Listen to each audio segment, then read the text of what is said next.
Bonjour, Capucine Verselotti. Donc aujourd'hui, je suis avec le docteur Humbert, qui est dermatologue et médecin en médecine interne. Oui, spécialiste médecine interne. Voilà, et donc vous êtes auteur d'un livre, Avez-vous un bon médecin ? Que j'ai lu et que j'ai beaucoup apprécié, et donc c'est pour ça que je souhaitais vous interviewer pour que vous nous donniez un petit peu plus d'informations sur votre façon de voir la médecine qui je pense pourrait être très intéressant pour tous les soignants, parce que moi je suis ostéopathe, mais voilà, que ce soit les ostéopathes, les kinés, tous les gens qui sont dans le soin auraient vraiment intérêt à connaître toutes ces choses-là. Est-ce que vous pouvez nous dire un petit peu qu'est-ce que c'est qu'un bon médecin pour vous ? Oui, c'est une bonne question. C'est un livre que je voulais rédiger depuis une vingtaine d'années et j'avais pris beaucoup de notes tout au long de ma carrière. La question, c'est comment faire pour être le mieux soigné possible. Tout d'abord, avoir le meilleur diagnostic, le bon diagnostic, et ensuite le bon traitement. On s'aperçoit qu'avoir le bon traitement, ce n'est pas difficile parce qu'on a tout, on dispose de tout aujourd'hui, des médicaments, des techniques physiques, etc. Mais le problème, c'est d'arriver au diagnostic, quelle que soit la maladie. Et donc pour ça, il faut être à la fois un bon malade et s'assurer qu'on a un bon médecin. Alors, il est vrai qu'on pourrait penser que les médecins, vu la longueur de leurs études, sont des bons médecins et qu'on a dû... qu'on peut consulter sans aucun problème. Mais aussi, on s'aperçoit que les conditions d'exercice rendent les choses difficiles. Le peu de temps à consacrer, parfois la facilité d'aller vers des examens complémentaires. Donc, avoir un bon médecin, c'est avant tout être un bon malade, savoir gérer son propre dossier médical, c'est-à-dire toujours avoir avec soi toutes les prises de sang qu'on a eues depuis très longtemps, avoir toutes ces radios, avoir toutes les prescriptions qui ont été faites. Le bon médecin va feuilleter ce dossier, après vous avoir posé un nombre important de questions, mais nous allons y revenir, et va pouvoir découvrir un nombre impressionnant de choses vous concernant. C'est vrai que moi je me souviens quand j'ai lu le livre et puis à la conférence quand vous aviez parlé de tous les examens médicaux, et là je me suis dit mon Dieu, mais qu'est-ce que j'ai fait de tous mes examens médicaux. Alors parce que moi j'ai fait du sport à haut niveau, alors j'ai été très suivie, j'ai des piles, alors là j'étais ah oui, ça doit être dans le tiroir là-bas. C'est ça. C'est vrai que j'aurais pas c'est jamais au même endroit d'ailleurs, c'est bizarre. J'aurais pas eu l'idée de ramener ma pile d'examens pour une pathologie particulière, mais c'est vrai que quand on vous entend et puis quand on vous avez les exemples, en fait, les examens, c'est ce que vous disiez, ils permettent de remonter dans l'histoire. Cette femme, 15 ans de maladie, je vais vous en parler. Allez-y. Donc l'intérêt des examens, c'est que une prise de sang n'est jamais la même. Donc un jour, un médecin, parce que vous avez mal à la tête, vous prescrira tel examen. Un autre jour, parce qu'il veut s'occuper de votre problème familial de cholestérol, dosera plutôt les lipides. Mais tous ces examens peuvent être vus par le médecin qui peut considérer qu'ils sont normaux, alors qu'ils sont parfois anormaux. Pourquoi ce jour-là, le médecin a cru qu'ils étaient normaux? Peut-être n'a-t-il pas fait attention, ou peut-être aussi a-t-il pensé que les valeurs qui correspondaient aux valeurs des normes du laboratoire étaient bonnes. Or, on s'aperçoit aujourd'hui que même les valeurs normales, mises entre parenthèses par les laboratoires, ne sont pas les bonnes valeurs qu'on attendrait pour vous qui êtes malade. Alors, cette femme de 35 ans, qui souffre depuis 15 ans d'une urticaire. Vous imaginez, tous les matins, on se gratte, les bras gonflés, les lèvres gonflées, les yeux boursouflés. La vie est impossible. Combien d'arrêts de travail elle a eu, c'était inimaginable. Elle a consulté une fois, deux fois, probablement des centaines de fois, et elle a eu des traitements extrêmement lourds, au début antihistaminiques, puis corticoïdes, puis perfusion de corticoïdes, puis immunosuppresseurs. On a même épuré son sang. Mais on n'a jamais trouvé la cause de cette urticaire. Et donc on courait derrière par des traitements. Elle vient me consulter en pensant que j'allais trouver la solution. Et effectivement, je me suis dit, je vais tout donner de mon temps, de mon raisonnement pour trouver la solution. Mais madame, j'ai besoin avant tout que vous me donniez vos examens de l'époque. Elle me dit, docteur, c'était il y a 15 ans que ça a commencé, vous n'imaginez pas. Et je ne sais pas comment se termine la consultation, probablement sur cette espérance qu'un jour elle va les retrouver. Et 3 semaines plus tard, elle arrive, je la vois au bout du couloir, levant ses examens entre les mains. Docteur, j'ai déménagé ce week-end et j'ai retrouvé mes prises de sang. Je la fais donc rentrer dans mon bureau et au moment où elle me les tend, elle me dit « mais de toute façon, elles étaient normales ».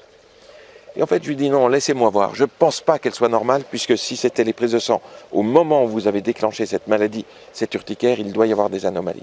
Et je commence à lire et je vois tout d'abord un diagnostic de grossesse négatif. Je lui dis « pourquoi vous aviez fait un diagnostic de grossesse. Ah ben, on a fait la prise de sang pour ça, docteur, parce que je suis parti en voyage de noces avec mon mari, et au retour, on voulait savoir si j'étais enceinte ou pas. Et je continue à lire, et là, je vois sur la numération formule un élément extrêmement intéressant. Les éosinophiles, cette famille de globules blancs, étaient à des taux très élevés. Et ça, dans un contexte d'urticaire, ça signe l'existence d'un parasite. Madame, vous avez attrapé à l'époque un parasite qui est rentré par la bouche ou par la peau et qui vous colonise et qui est la cause de votre urticaire. Et le voyage de noces, c'était dans un pays... Alors justement, c'est ça, hein. Elle me dit, mais docteur, j'ai eu des traitements antiparasitaires, parce qu'il y a des docteurs qui vous ont écouté, qui savent que le parasite est la cause de 30% des urticaires, et j'ai donc eu. Oui, mais madame, avez-vous eu le bon traitement antiparasitaire? Où étiez-vous à ce moment-là? Elle me dit, j'étais en Thaïlande. Alors, j'ai deux façons de présenter les choses. Soit je dis, je connais parfaitement les parasites de Thaïlande, et d'emblée, je pose le diagnostic, ou alors, ce qui s'est passé, madame, laissez-moi le temps, je sors un livre, Parasitose de Thaïlande, et là, 3 parasites possibles, et je conclus qu'il s'agissait probablement d'une opistorchiase, encore appelée petite touffe de Chine, avec un traitement tout à fait particulier. Je donne le traitement, la vérification n'était pas très importante, mais nous l'avons eu plus tard qui confirmait le diagnostic, et donc cette dame prend son traitement. En 8 jours, elle a guéri de cette urticaire à jamais, 15 ans de maladie, une seule cause, un parasite, mais qui était toujours là et qui stimulait, et elle a guéri. Bon, merci, c'est vraiment des histoires comme ça qui nous obligent à être plus curieux, à poser plus de questions et à vraiment comprendre l'origine des problèmes de la pathologie. Qu'est-ce que vous avez fait, à quel moment, de vraiment creuser, poser des questions. Et c'est vrai qu'après vous avoir écouté en conférence et après votre livre, je posais plus de questions au cabinet. J'ai réaugmenté ma curiosité. C'est vrai que je pose entre 50 et 80 questions. Et il faut aller sur tous les aspects. J'avais ce matin au téléphone une dame, une amie, qui me dit « Mon mari, qui a 85 ans, a perdu du poids et une diarrhée. Qu'est-ce que vous avez d'autre comme maladie qu'un cancer? Quand vous avez ça, perte de poids, une diarrhée qui avait certaines caractéristiques. » Et il me dit « Mais mon mari n'a pas osé en parler au docteur de sa diarrhée. Ouais. Mais je lui dis, si le docteur fait comme moi, il posera toutes les questions. Et si, au moment où après avoir questionné le poumon, le thorax, le médecin pose des questions sur l'abdomen, avez-vous de la diarrhée? Votre mari va lui dire. Ah ben oui, docteur, il va lui dire. Donc dans ces cas-là, c'est vraiment au médecin de poser les questions et ne pas attendre que ça soit le malade. Et il y a une question qui est très importante, je sais que vous allez me la poser, c'est ces vécus douloureux de la vie qui sont responsables de drames et de maladies considérables. C'est d'ailleurs une chance de pouvoir aborder ce problème parce que ça va résoudre beaucoup d'autres problèmes. Et c'est ce qui fait un peu ma spécificité. Beaucoup de collègues de dermatologie ou de médecine interne me disent « Ah, tu as de la chance parce que toi, tu prescris même ce type de traitement. » Je vais vous parler de quoi il s'agit. Cette femme qui a 65 ans vient me voir pour une rougeur du corps, de tout le corps, et malheureusement, à l'examen clinique, je découvre des ganglions. Donc cette femme a un lymphome, une maladie maligne des ganglions, une sorte de leucémie des ganglions. Et donc il va falloir la traiter par des chimiothérapies. Mais avant de terminer la consultation, je lui demande « Madame, qu'est-ce que vous avez eu comme coup dur dans votre vie ?» Et à ce moment-là, cette femme qui était plutôt sereine se met à pâlir. Les yeux se mouillent de larmes, elle pleure. Elle me dit « Non, je ne peux pas vous le dire, je garde ça depuis 50 ans en moi, docteur. » Je dis, madame, c'est très important, il faut m'en parler. Vous rendez-vous compte, mon mari qui est à côté n'est pas au courant. Ma fille qui est psychiatre n'est pas au courant.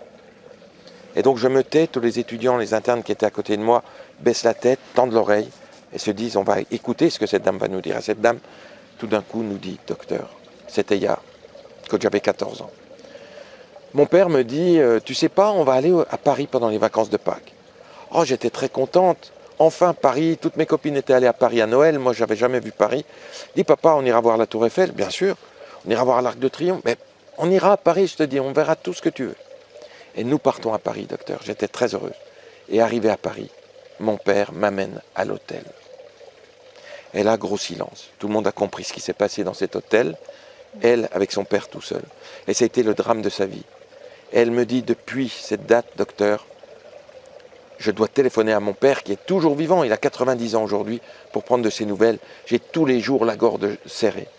Eh bien, nous avons pris en charge cette patiente avec l'aide des psychiatres, avec l'aide du centre d'aide aux victimes d'agressions sexuelles, même si c'était 50 ans plus tôt. Cette femme a eu un traitement, elle a eu une prise en charge psychologique, ça a été fantastique. Je la revois 2 mois après. Elle n'avait reçu que 2 mois de corticoïdes. Et là, j'observe que tous les ganglions ont disparu, la rougeur a disparu, et son lymphome, qui était à un stade initial, avait totalement disparu. Donc ces souffrances morales doivent être prises en compte. Merci, c'est vraiment des choses qui Qui sont marquent, importantes qui sont très à dire importantes. et à communiquer. Parce que c'est vrai que nous, dans nos cabinets d'ostéopathie, on a le temps. Et c'est vrai que souvent, les gens aussi vont nous parler de choses personnelles, en fait, de ces traumatismes en fait, qu'ils ont vécu. Moi, je me souviens d'une femme que j'avais vue en cabinet. Et je faisais du crânien. Et puis, c'était vraiment particulier. Je dis, mais vous êtes sûr? Vous n'avez jamais pris des coups, là, comme ça, tombés? Et puis, j'ai creusé. Et 5 minutes avant la fin de la consultation, elle me dit et si on a été battu, ça peut compter. C'est très important. Oui, oui, sûr. ça peut expliquer. Et c'est vrai qu'on a cette chance voilà, de toucher les gens et de pouvoir... Alors c'est vrai que vous faites un métier que j'ai appris à connaître et je vous félicite parce que vous posez beaucoup de questions. Vous êtes des grands cliniciens, c'est fantastique de voir la façon dont vous connaissez l'anatomie, probablement beaucoup mieux que beaucoup de médecins, que moi-même, bien entendu. Et cette approche que vous avez globale du malade, c'est un peu ça, c'est s'intéresser à la personne qui aura une douleur ici, qui aura un asthme là, qui aura des troubles digestifs, et c'est l'ensemble qui va permettre de poser un diagnostic et qui peut être parfois en relation effectivement avec des souffrances morales, des femmes battues. Il n'y a pas une semaine où je ne reçoive à mon cabinet 2 ou 3 personnes qui ont des souffrances liées à des actes d'agression sexuelle. On le dit aujourd'hui en dermatologie, un malade sur 2 a un syndrome dépressif. C'est donc au médecin consulté pour le problème dermatologique à rechercher cette dépression, à la traiter. Ce n'est pas au psychiatre. Le psychiatre interviendra à la demande du médecin dermatologue, mais c'est au médecin dermatologue de poser le diagnostic. Et quand ce médecin dermatologue a de l'expérience, il pourra lui-même traiter ce qu'a dit un psychiatre un jour en conférence, en disant « mais ce n'est pas à nous, psychiatres, de prendre en charge ces types de dépression, c'est à vous, médecins, de le faire ». Et moi, j'encouragerais vraiment tous mes collègues à faire cette prise en charge globale. Maintenant, j'aimerais que vous nous parliez d'un cas qui est pas dans votre livre, mais que vous avez parlé en conférence, des pelades. Des pelades. Les pelades, c'est terrible de déclencher une pelade. C'est quand on perd ses cheveux spontanément. C'est ça, le cuir chevelu est sain, et tout d'un coup, il y a une grosse plaque de cheveux qui tombe, et voire même, on peut les perdre totalement. C'est terrible parce que ça survient du jour au lendemain, et souvent, les médecins sont démunis. Parce que si on regarde le cuir chevelu, on ne verra rien. Et j'ai une expression qui dit que le seul endroit qu'il ne sert à rien d'examiner quand le diagnostic de pelade est établi, c'est le cuir chevelu, parce qu'on n'apprendra rien. Et comment on va trouver la cause? Alors il y a des médecins qui pensent qu'un jour, il y aura un traitement pour la pelade. Pelade, médicament X, et tout va rentrer dans l'ordre. Mais c'est imaginer ce qui n'est pas possible aujourd'hui encore. Par contre, la pelade résulte d'un certain nombre de choses. Alors quelles sont les causes? Elles sont très nombreuses, mais elles sont toutes différentes d'un sujet à l'autre. C'est pourquoi il n'y a pas véritablement de série. Mais si vous preniez l'expérience d'une personne, d'un médecin qui cherche les causes, on va trouver. Alors ça peut être tout simplement parfois, et c'est de plus en plus fréquent, une intolérance alimentaire, et notamment une intolérance au gluten. Alors comment la détecte-t-on? Non pas par les prises de sang, mais par un interrogatoire précis qui recherchera tous les symptômes pouvant être associés à cette intolérance au gluten. Ce peut être, et c'est souvent le cas, ce que les anciens appelaient une épine irritative, c'est-à-dire un foyer infectieux quelque part. Il y a des foyers infectieux dentaires qui donnent des pelades, mais le plus souvent aujourd'hui, ce sont des foyers infectieux parasitaires. Nous sommes tous parasités à 85%. Des parasites dans le sang sous forme de larves, comme Toxocaracanis, dans l'intestin, et nous avons le trichocéphale, nous avons l'oxure, nous avons l'anguillule, l'angululose, nous avons les lambliases, qui sont ces petites bactéries, ces petits parasites qui colonisent le duodénum. Nous sommes tous parasités. Et donc, il faut prendre en compte ces facteurs pour traiter. Il y a d'autres facteurs psychiques, bien entendu, les événements douloureux de la vie jouent un rôle très important. Je me souviens d'un jeune homme qui a déclenché une maladie de la sorte parce qu'il avait appris que son père était homosexuel. Ça a été un choc terrible pour lui. Eh bien, si on ne fait pas la prise en charge de cette souffrance morale terrible, comment va-t-on faire repousser les cheveux? C'est impossible. Donc, pour moi, un patient qui a une pelade, ce n'est pas un patient qui va être difficile, c'est un patient, au contraire, qui va nous permettre de faire toute la bonne médecine, c'est-à-dire d'interroger tous les organes et d'entrevoir des possibilités thérapeutiques. Il ne faut pas être paniqué devant un malade qui a une maladie incurable, parce qu'elle n'est incurable que parce qu'on l'imagine incurable, parce qu'il n'y a pas un traitement qui porte le nom traitement de la Oui, bon, du coup, on a été obligé de se déplacer puisque le téléphone a surchauffé dehors. Donc, nous, voilà, on a fait mis au frais. Il vaut mieux que ça soit le téléphone que nous deux. Et donc, on finissait sur la pelade. Oui. Ah bah, puis, la clim qui se marre. Ah, c'est la clim. Donc, la pelade, si vous voulez, la pelade et le vitiligo sont deux maladies extrêmement stressantes pour le médecin parce qu'on n'a pas un médicament qui s'appelle traitement de la pelade ou traitement du vitiligo. Mais au contraire, le médecin doit être très heureux de voir des patients qui ont cette demande, pouvez-vous traiter ma pelade? Parce que on va interroger la personne sur tous ses organes. Et on va trouver des éléments qui vont nous orienter vers telle ou telle cause, vers un parasite, vers un état dépressif, vers une douleur morale, vers une intolérance alimentaire, vers un trouble immunitaire, une hypogammaglobulinémie, enfin un certain nombre de choses qui vont permettre de traiter efficacement ce malade. Moi, ce que j'aime beaucoup dans votre discours, c'est aussi, parce que moi j'ai des patients des fois qui viennent, puis qui finissent, certains médecins des fois disent, c'est dans votre tête. Et en fait, votre approche, elle permet vraiment de donner de l'espoir, en fait, qu'il existe quelque chose. Et il y a certains patients qui se résignent avec un problème et qui abandonnent en fait les recherches. Et on s'est retrouvé comme ça avec une patiente qu'on a suivie. Mon père est aussi ostéopathe et on l'a vu à plusieurs reprises et finalement c'était une sclérose en plaques. Mais elle a traîné presque 10 ans parce qu'au bout d'un moment on lui a dit mais non, c'est dans votre tête. Et comme ils avaient fait des premiers examens qui étaient ressortis négatifs, eh bien, ils avaient arrêté un peu de chercher. Quoi. Vous avez raison, ce ne sont pas les examens qui font le diagnostic, c'est la clinique. Il m'est arrivé de poser des diagnostics avec des examens qui étaient tout à fait normaux, mais je sais qu'ils allaient devenir anormaux plus tard, et on ne doit pas tarder. La sémiologie clinique permet d'établir avec précision un diagnostic. Dans mon livre « Avez-vous un bon médecin ?», vous verrez cette femme, Irène s'appelle-t-elle, qui a eu des vertiges. Et parce que c'est un vertige, on a banalisé. On lui a tapé sur l'épaule en disant « mais ça ira mieux, prenez un petit peu de fortifiant, ceci, cela ». Mais ce vertige était déjà le signe d'une maladie neurologique qui s'est accompagnée plus tard d'une faiblesse musculaire, puis plus tard, malheureusement trop tardivement, d'une perte de la vue, et c'était là encore une sclérose en plaques. Mais la sclérose en plaques, elle commence par des vertiges, elle commence par une faiblesse musculaire, par des petits signes. Et donc le médecin n'a pas besoin d'avoir une IRM qui montre déjà des plaques de démyélinisation. Il peut déjà, sur l'association des symptômes, poser le diagnostic de sclérose en plaques et déjà commencer à traiter ces formes débutantes. Donc, ça ne peut pas être possible. Un médecin ne peut pas dire à un malade « c'est dans votre tête ». Parce que ça veut dire quoi? Ça veut dire que le malade nous raconte des histoires, que s'il dit qu'il a mal à l'épaule, il a pas mal. En fait, il a que du temps à perdre, c'est aller voir un médecin pour lui dire « tiens, j'ai mal à l'épaule », alors qu'il ne ressent rien au niveau de l'épaule. Non, s'il a mal à l'épaule, il a mal à l'épaule. Si cette douleur d'épaule est renforcée par une douleur psychique, parce que ce pauvre homme ou cette pauvre femme est violentée par son conjoint, eh bien on doit le prendre en compte.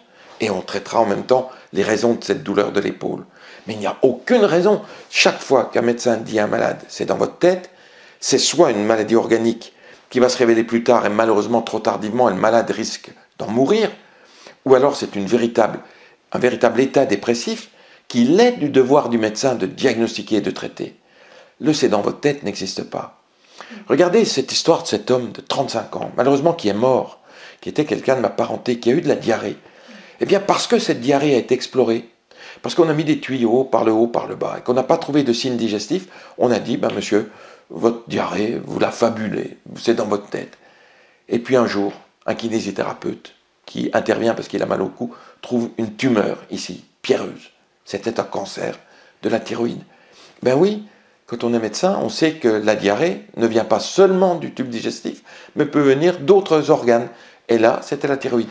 Il lui suffit de palper la thyroïde à chaque consultation pour découvrir le cancer que ce malade avait. Et il serait aujourd'hui vivant. Il en est mort. Donc il y a des situations comme ça catastrophiques. Dernièrement, un patient me pose la question suivante. J'ai vu 28 médecins et j'ai été hospitalisé 2 fois. Comment est-ce possible lorsqu'on a mal dans le dos? Il avait une douleur, comme si on lui enfonçait un coup de poignard. Pour terminer par dire non, monsieur, c'est dans votre tête. Mais non, ce monsieur a des douleurs qui sont stéréotypées, qui surviennent toujours de la même façon, notamment quand il était couché sur le dos, et qui ont le même ressenti, un poignard qu'on lui enfonce dans le dos. Eh bien, il fallait juste faire le bon examen en indiquant au radiologue, voilà, je suspecte une tumeur de la moelle épinière dans ce territoire-là. Eh bien, le radiologue va faire l'examen qu'il convient. L'examen était une IRM de la moelle et on a trouvé une tumeur de 1,3 cm qui était là, qui a échappé à 28 consultations et à 2 hospitalisations. Cette tumeur comprimait la moelle. Que serait-il passé si nous n'étions pas intervenus? Ce patient aurait continué à souffrir et puis un beau jour, il serait paralysé des membres inférieurs puisque cette tumeur... Peut-être opéré en urgence. Et peut-être opéré en urgence, mais il serait souvent trop tard. Donc non, je le sais, la plupart des médecins vont s'accrocher au diagnostic, mais on ne s'accroche au diagnostic non pas par des examens complémentaires, mais par un interrogatoire qui doit être repris à chaque fois, un examen clinique bien sûr toujours complet, c'est à ça qu'on voit un bon médecin qui vous examine des pieds à la tête quand il y a un problème médical. Je ne parle pas pour enlever une verrue ou un petit geste technique, mais lorsqu'il y a une question, j'ai une urticaire, j'ai de l'asthme, j'ai mal au ventre, j'ai mal à la tête, c'est toujours un examen complet. Et là, on va voir les ganglions qui sont ici, que le malade n'aura pas remarqué. On verra le gros orteil anormal qui vous aidera à faire le diagnostic d'une maladie comme la sarcoïdose, etc., etc. Et voilà, je ne peux que encourager tous les malades et tous les médecins à lire mon livre « Avez-vous un beau médecin ?» Que je vous recommande grandement. Merci. Pour terminer, est-ce que vous auriez un petit conseil pour les professionnels Ostéopathe. Ostéopathe, par exemple, kiné, Alors, ayons confiance au dire des malades. Ah, merci. Il faut les écouter, parce que dans ma vie, j'ai peut-être vu 2 affabulateurs, mais ça faisait partie d'une maladie qu'ils avaient, qu'on appelait le syndrome d'Egbaum. Donc ces pauvres gens affabulaient, mais pas de leur faute, parce qu'ils avaient une maladie psychiatrique, qui était une psychose. Donc là encore, il faut écouter cette affabulation et la traiter.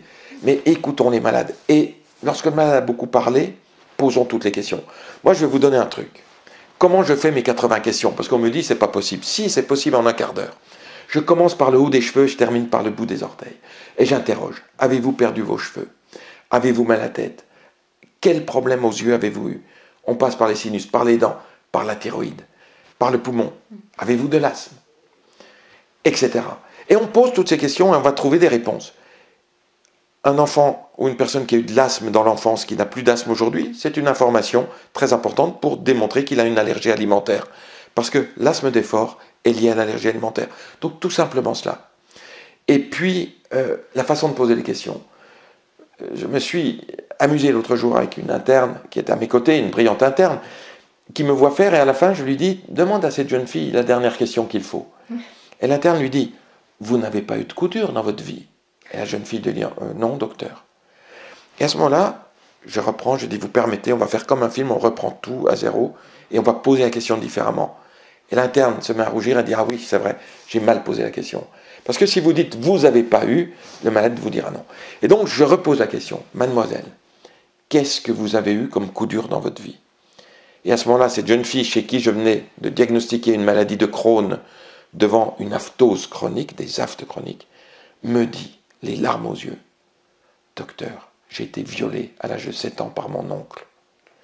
En avez-vous déjà parlé à un médecin? Jamais. » Et je lui dis, vous voyez, il y a 5 minutes, on vous a posé la question, mais d'une autre façon, et vous avez dit non. Et elle m'a dit, mais oui, mais posez comme ça cette question, forcément, je vais dire non. Oui. Parce que le médecin met de la négation, donc le médecin n'a pas envie d'entendre une réponse positive. Donc ce n'est pas, est-ce que vous prenez des médicaments? C'est encore moins, vous ne prenez pas de médicaments, n'est-ce pas? C'est, qu'est-ce que vous prenez comme médicaments? Parce que qui ne prend pas de médicaments? Tout le monde prend des médicaments. Donc voilà, certains n'en prennent pas, il y a des méthodes thérapeutiques qui permettent de s'en passer. Mais qui n'a pas pris un paracétamol, qui n'a pas pris un aspirine, vous voyez, c'est vrai. Merci beaucoup. Merci à vous. Puis, je vous encourage à lire le livre, je vous mettrai un lien en dessous de la vidéo. Super. Et puis à très bientôt. À très bientôt, merci.